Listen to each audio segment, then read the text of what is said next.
Hello दोस्तों, स्वागत है आपका हमारे चैनल अप्लाइड फिजिक्स पर। आज की इस वीडियो में हम क्लास 12 यानी कि इंटर का पहला चैप्टर फिजिक्स का ले रहे हैं। वो है वैद्युत आवेश एवं क्षेत्र यानी कि इलेक्ट्रिक चार्ज एंड फील्ड। इस पहले चैप्टर से हमने कूलाम के नियम को लिया है। कूलाम के नियम को हम आज पढ़ेंगे, इसको अच्छे से समझेंगे कि कूलाम का नियम लगता क्यों है, ये आया क्यों, इससे हम क्या कर सकते हैं। तो हमारा चैप्टर का नाम है कि वैद्युत आवेश एवं क्षेत्र। तो वैद्युत आवेश क्या होता है, पहले हम इसको समझ लेते हैं।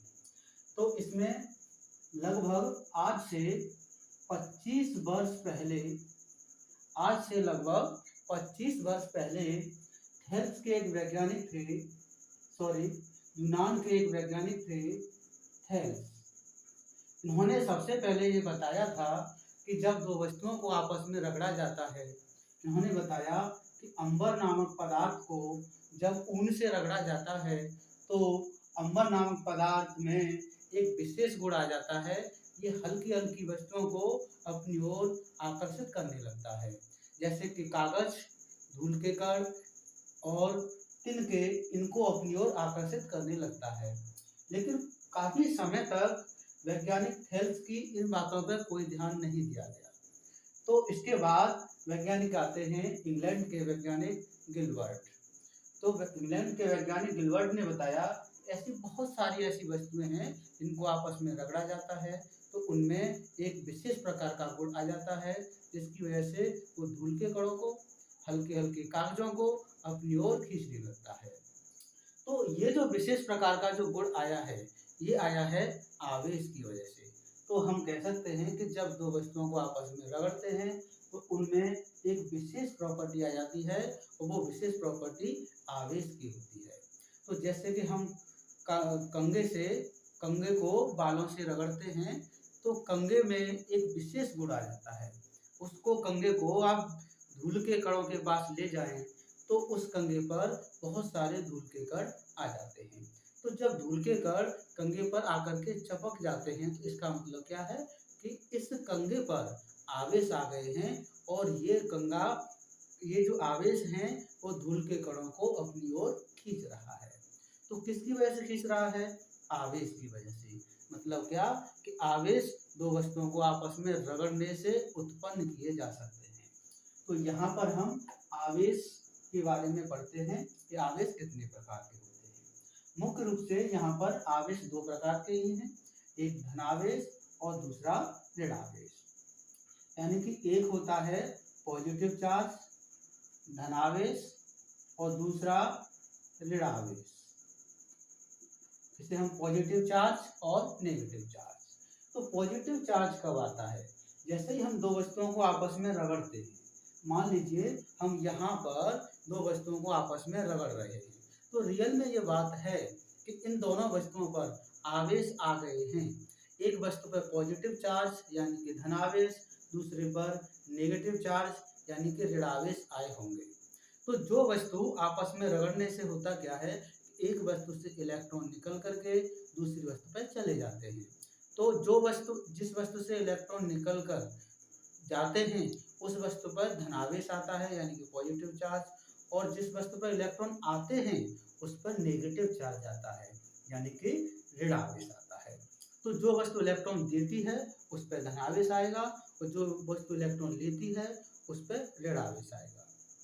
तो जिस वस्तु पर धनावेश आते हैं उस वस्तु पर इलेक्ट्रॉन की कमी हो जाती है, क्योंकि उसने इलेक्ट्रॉन दिए हैं यानी कि दान किया है।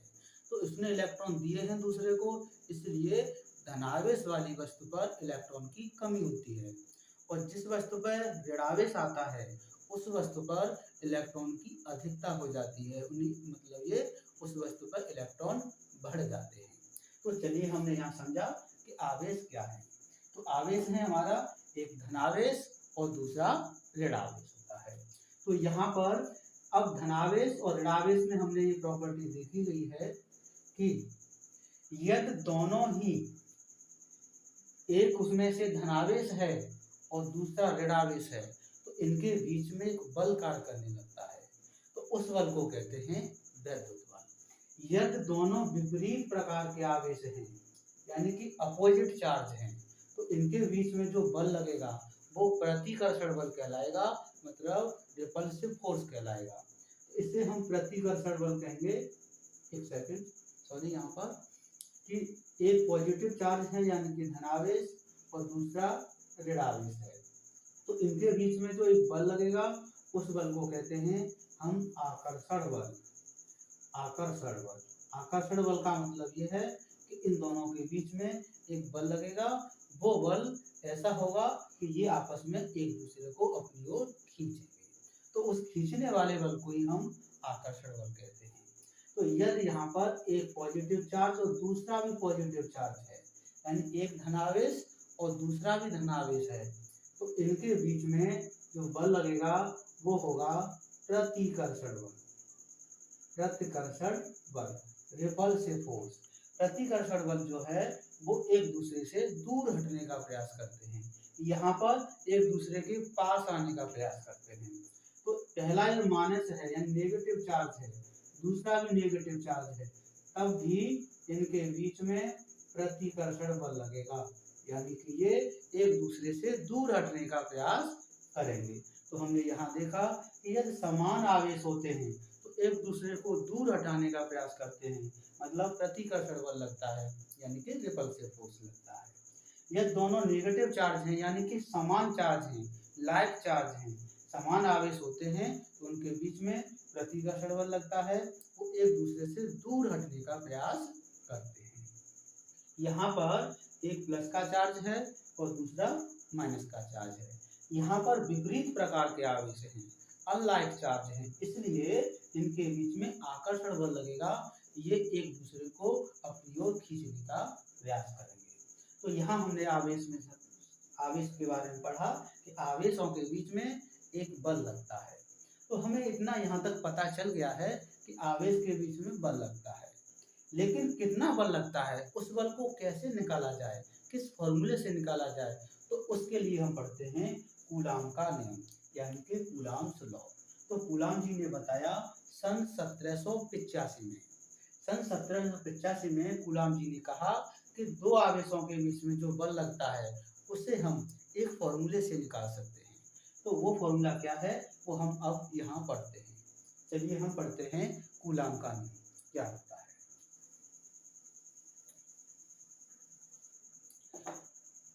तो कूलाम का नियम जो लगता है दो आवेशों के बीच में लगता है, दो बिंदु आवेशों के बीच में, पॉइंट चार्ज के बीच में। तो हम यहाँ पर देखिए दो आवेश ले रहे हैं, पहला आवेश है Q1 और दूसरा आवेश है Q2। इनके बीच की जो दूरी है, इनके बीच की दूरी है वो है स्मॉल r। Q1 और Q2 के बीच की जो दूरी है वो है स्मॉल r। तो हमें ये पता है कि दोनों आवेशों के बीच में बल लगता है।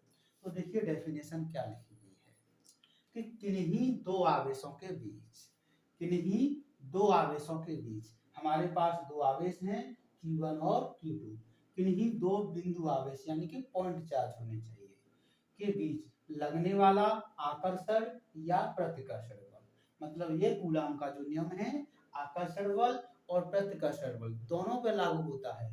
मतलब ये कि आप ये पॉजिटिव चार्ज और पॉजिटिव चार्ज लेते हैं, समान चार्ज लेते हैं, तो इनके बीच में प्रतिकर्षण बल लगेगा।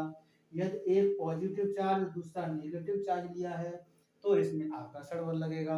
तो मतलब क्या है कि कूलाम का नियम आकर्षण बल या प्रतिकर्षण बल दोनों पे लागू होता है।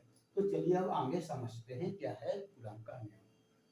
तो दो आवेशों के बीच में लगने वाला आकर्षण या प्रतिकर्षण बल है, लगने वाला आकर्षण या प्रतिकर्षण बल है दोनों आवेशों के गुणनफल के अनुक्रमानुपाती। मतलब ये दोनों आवेशों का आपस में गुणा किया जाएगा, मल्टीप्लाई किया जाएगा, उसके अनुक्रमानुपाती है, मतलब प्रोपोर्शनल है। तथा उनके बीच की दूरी, इनके जो बीच की दूरी है वो r है, दूरी के वर्ग के व्युत्क्रमानुपाती है। मतलब दूरी का r का जो वर्ग किया जाएगा, स्क्वायर किया जाएगा, तो उसके व्युत्क्रमानुपाती है, यानी कि इनवर्सली प्रोपोर्शनल है। तो चलिए इसे हम आगे गणित के रूप में समझते हैं क्या है। तो दो आवेशों के बीच में जो बल लगता है उसको हम कहते हैं वैद्युत बल, यानी कि इलेक्ट्रिक फोर्स। तो वैद्युत बल को हम F से डिनोट करते हैं। तो देखिए क्या लिखा है, इन्हीं दो आवेशों के बीच में लगने वाला आकर्षण या प्रतिकर्षण बल। तो वैद्युत बल को हम निकाल रहे हैं, वो क्या है, दोनों आवेशों के गुणनफल के, मतलब दोनों आवेश लेंगे हम, तो Q1 और Q2 दोनों आवेश हैं, Q1 Q2 के गुणनफल के, यानी कि इनका मल्टीप्लाई करिए, के गुणनफल के अनुक्रमानुपाती, यानी कि प्रोपोर्शनल का चिन्ह लगाइए, अनुक्रमानुपाती का साइन लगाना है, तथा उनके बीच की दूरी, मतलब जो बल लगेगा वो क्या होगा, उनके बीच की दूरी, दूरी कितनी, r के वर्ग, तो बीच की दूरी का हम करेंगे वर्ग के व्युत्क्रमानुपाती, मतलब है इनवर्सली प्रोपोर्शनल है। तो इस दूरी को जब हम एक के बटे में रख देते हैं, अपॉन में रख देते हैं, तो इसी चिन्ह को हम व्युत्क्रमानुपाती कहते हैं। तो हम यहाँ से इसको इक्वेशन फर्स्ट मान लेंगे और यहाँ से इक्वेशन सेकंड मान लेते हैं। तो देखिए क्या है नियम, दोबारा से इसको समझ लेते हैं कि दो आवेशों के बीच में जो वैद्युत बल लगेगा F, वो क्या होगा, दोनों आवेश, हमने दोनों ही आवेश लिए हैं, तो दोनों आवेशों के गुणनफल के गुणा हो रहा है, तो गुणनफल के अनुक्रमानुपाती है, इस चिन्ह को हम कहेंगे अनुक्रमानुपाती। तो वैद्युत बल दोनों आवेशों के गुणनफल के अनुक्रमानुपाती होता है, तथा इनके बीच की दूरी, तो बीच की दूरी r है, तो इनके बीच की दूरी के वर्ग के, यानी r के वर्ग के व्युत्क्रमानुपाती होता है, यानी इसे हमने एक बटे में रख दिया है, इसीलिए इसी चिन्ह को हम व्युत्क्रमानुपाती कहेंगे। तो चलिए अब आगे समझते हैं, कूलाम के नियम का फॉर्मूला भी निकाल लेते हैं। तो इक्वेशन फर्स्ट और इक्वेशन सेकंड दोनों नियमों को हम मिलाते हैं, तो हम लिखेंगे कि दोनों नियमों को मिलाने पर, दोनों समीकरण फर्स्ट व समीकरण सेकंड को मिलाने पर, हमारे पास दो इक्वेशन हैं, तो दोनों ही समीकरण को हम मिला रहे हैं। तो देखिए हमें बल F की वैल्यू निकालनी है, F का फॉर्मूला निकालना है, प्रोपोर्शनल टू, अब देखिए इसमें इक्वेशन फर्स्ट में क्या है, Q1 Q2, Q1 और Q2, Q1 इंटू Q2, और बटे में अपॉन में क्या है, R स्क्वायर। तो मतलब क्या है कि दोनों जो F लिखी है, कभी गलती ये नहीं करेंगे कि दोनों F को यहाँ रखना है, तो उनमें से एक लेना है, दोनों जो साइन है उनमें से भी एक ही लेना है, क्योंकि हमें वैद्युत बल दोनों पर डिपेंड कर रहा है, अलग अलग लिखने की जरूरत नहीं है। तो चलिए अब क्या करते हैं, वैद्युत F हमें पता है गणित के नियम से कि अनुक्रमानुपाती का चिन्ह को हटाते हैं, प्रोपोर्शनल को हटाते हैं और बराबर लगाते हैं, तो एक कांस्टेंट आता है, यहाँ पर कांस्टेंट आएगा k, स्मॉल k, और Q1 Q2 upon R square, ये फॉर्मूला है। तो यहाँ पे कूलाम जी ने बताया है कि स्मॉल जो k कांस्टेंट है, इसकी वैल्यू होती है 1/4 पाई एप्सिलॉन नॉट, ये जो वैल्यू होती है, और इसकी भी वैल्यू उन्होंने बताई है, इसकी वैल्यू होती है 9 × 10⁹ newton metre square, newton metre square प्रति कूलाम स्क्वायर। तो ये जो है स्मॉल k की वैल्यू है, तो चलिए हम स्मॉल k जो कांस्टेंट है इसकी जगह पर ये वैल्यू पुट कर देते हैं। तो वैल्यू रखेंगे तो F बराबर हो जाएगा 1/4 pi epsilon not into Q1 Q2 बटे R स्क्वायर। मतलब हमने क्या किया, स्मॉल k की वैल्यू ये वाली हमने यहाँ कर दी है। तो यहाँ पर ये हमारा फॉर्मूला आ गया कूलाम के नियम का, बल का मात्रक होता है न्यूटन, ये हमारा फॉर्मूला आया है वैद्युत बल यानी कि इलेक्ट्रिक फोर्स का आया है। तो 1/4 पाई एप्सिलॉन नॉट की जो वैल्यू ये हमारे पास है 9 × 10⁹, चाहे तो हम यहाँ रख सकते हैं। Q1 Q2 क्या है, ये दोनों ही आवेश हैं, R क्या है, दोनों के आवेशों के बीच की दूरी होती है। तो ये वैद्युत बल का फॉर्मूला चलिए हम और थोड़ा सा इसे और आगे बढ़ाते हैं। ये हमें पता है कि 1/4 पाई इसकी वैल्यू होती है 9 × 10⁹ न्यूटन मीटर स्क्वायर प्रति कूलम स्क्वायर, ये इसकी वैल्यू है। अब इसी फॉर्मूले को हम थोड़ा सा ये बढ़ाते हैं कि यदि दोनों आवेशों के बीच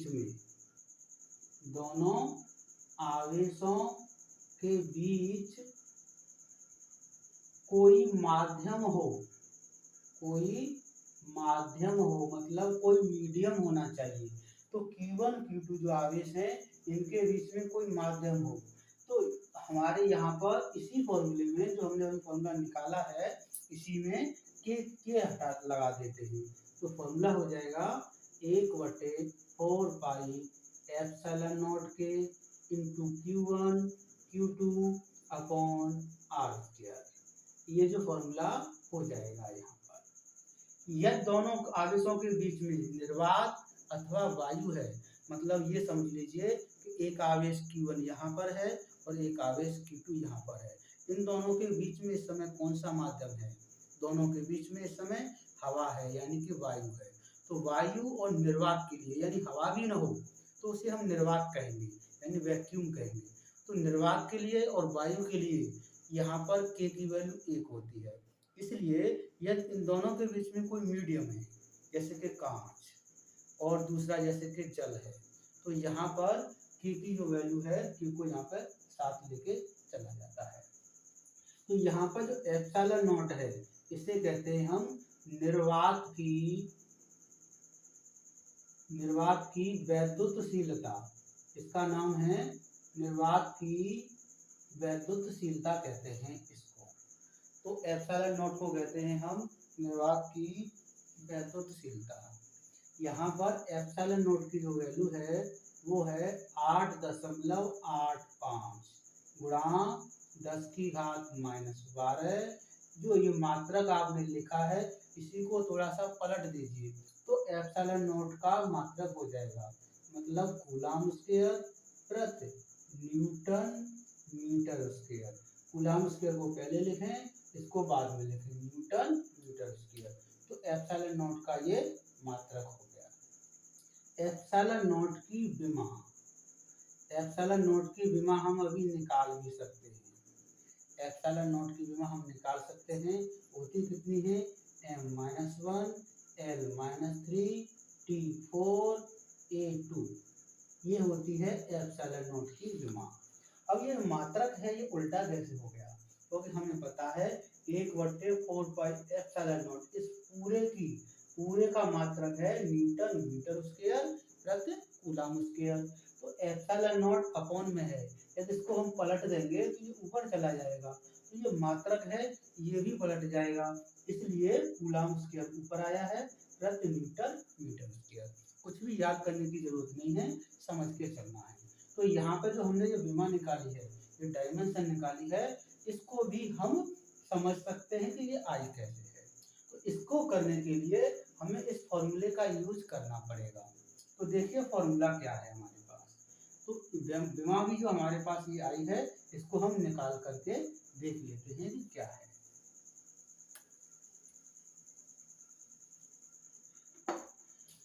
कूलम के नियम का देखिए फॉर्मूला क्या है? F = 1/4 pi ε0 into Q1 Q2 upon R²। ये आपको ध्यान रखनी है, तो पहले जो कांस्टेंट आया था वो स्मॉल k था और यहाँ पर जो कैपिटल K आया है ये कैपिटल K है। इस कैपिटल K को हम कहते हैं परावैद्युतांक। वहाँ पर कांस्टेंट था, उसकी जगह पे हमने क्या रखा था? 1/4 पाई ε0 रखा था। यहाँ पे जो कैपिटल K आया है ये परावैद्युतांक है, ये मीडियम के लिए परावैद्युतांक होता है। इसकी वैल्यू अलग अलग माध्यम में अलग अलग होती है। निर्वात अथवा वायु में इस K की वैल्यू 1 हो जाती है यानी कि 1 होती है। इसलिए निर्वात अथवा वायु के लिए यहाँ से K हट जाता है क्योंकि K की वैल्यू 1 होती है। तो तो जब एप्सिलॉन नॉट लिखा हो, के न लिखा हो, तो आप समझेंगे कि दोनों आवेशों के बीच में निर्वात अथवा वायु है। तो चलिए यहाँ से हम निकालते हैं एप्सिलॉन नॉट की विमा निकालना चाह रहे हैं। तो देखो हमें ये पता है कि एप्सिलॉन नॉट की विमा निकालनी है, तो एप्सिलॉन नॉट को नीचे से क्रॉस करके इधर लाइए और एफ को उधर पहुंचा देते हैं। तो हम क्या कर रहे हैं कैलकुलेशन में, एप्सिलॉन नॉट को हम एफ के पास, तो एफ को क्रॉस में एप्सिलॉन नॉट के पास, तो हमारे पास क्या हो जाएगा 4 पाई और के हमारे पास है और ये हमारे पास एफ आ गया। यहाँ पर Q1 Q2 upon are square. ये आपको ध्यान रखनी है कि कांस्टेंट की ना तो कोई विमा होती है और ना ही कोई मात्रक होता है, इसलिए 1/4 पाई की कोई विमा नहीं होगी तो इसको छोड़ देंगे।